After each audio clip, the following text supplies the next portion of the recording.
In this video, I'm going to briefly discuss chromosomal abnormalities. I could say a lot more than I will. This is not for an advanced class. This is very much for an introductory class on human development, learning about prenatal development. So this is going to be the basics. If you want more, there are some more detailed videos out there that would probably be more helpful to you. All right, so what is a chromosomal abnormality? Well, I previously mentioned that typically you've got a human being, their cells have 46 chromosomes. Well, that's not always the case. Sometimes people might have 45, 47, or you could even have drastically different numbers. I've found a TikTok creator where they have a bunch of extra chromosomes in their 23rd pair of chromosomes. What we're talking about here is someone who doesn't have the typical number of chromosomes. And how do chromosomal abnormalities occur? Typically, they occur from errors in meiosis, when your sperm and your ovum, your gametes, are being formed. Instead of having those 23 chromosomes that is typical, that is expected, they have some other number. And so then they create a new zygote. It doesn't have the typical number of chromosomes. Is it a problem to have less or extra chromosomes? It depends on which chromosomes they are.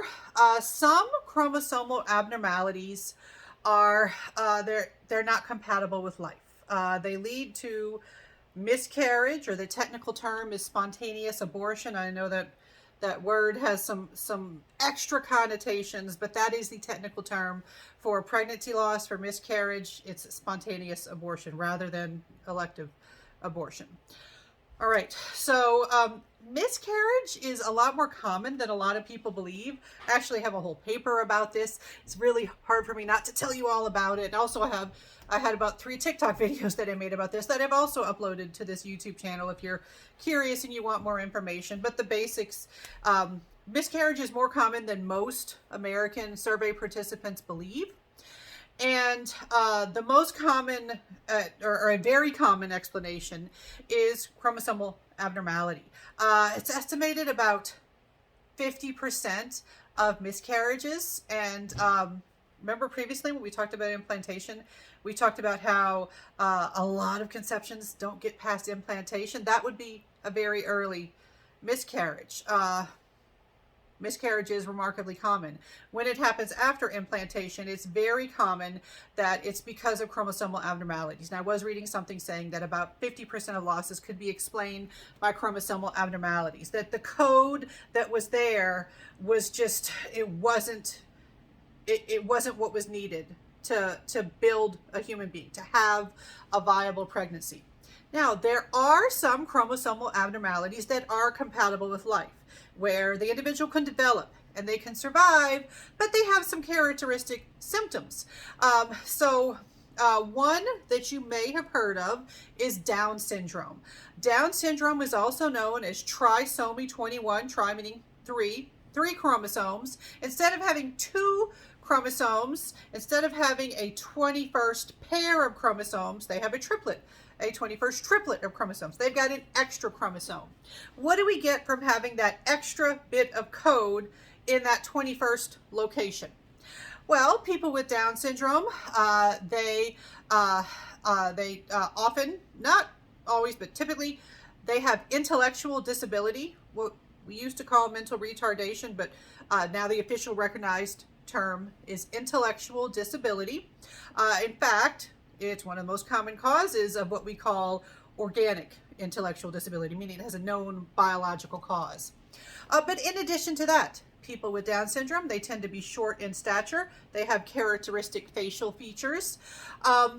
They also are prone to cardiovascular issues, cardiovascular problems, and they are more likely to get Alzheimer's disease and to get it earlier than other individuals. This is just a sampling of some of the things that we get. What we see in the phenotype in someone who has that extra chromosome. It has Down syndrome. There are some other ones like trisomy 18, trisomy 13. I'm not going to go into detail in this video, but there are some other ones that you might learn about if you go into biology or medicine or some field where you learn more about this. Another area where we have chromosomal abnormalities that are compatible with life are chromosomal abnormalities that involve the sex chromosomes. Remember that 23rd pair, the 23rd pair that codes for your chromosomal sex. Well, what happens if you have one more or one less, or you have a unique combination? What if you don't have XX or XY? What if you just have an X by itself in that 23rd location? That is something that's called Turner syndrome. And that is a situation where an individual, typically, they look phenotypically female. I've seen stuff describing individuals with Turner syndrome as often being short in stature.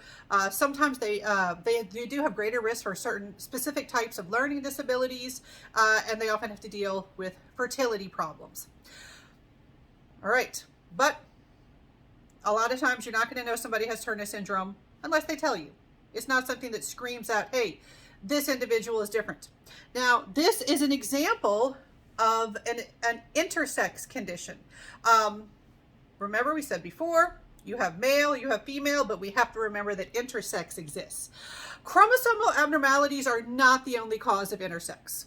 There are recessive gene conditions, there are mutations, there's hormonal exposure. I mean, there are hundreds of different known causes of intersex conditions. Last I checked, last article that I read.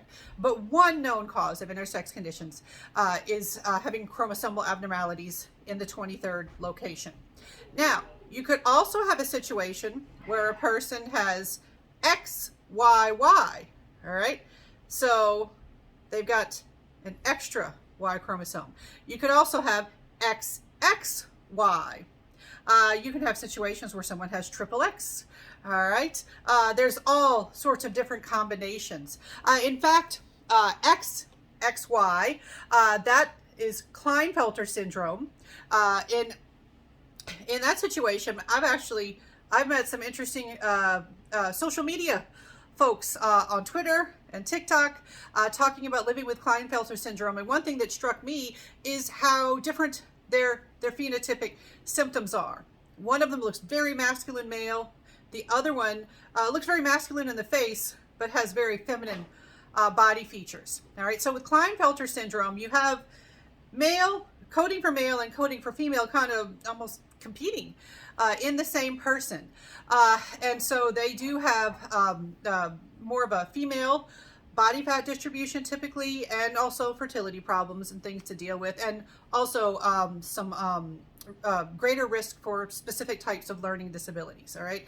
I do go into more detail in my class on specifically about infancy and childhood development, but this is just a sampling of some chromosomal abnormalities.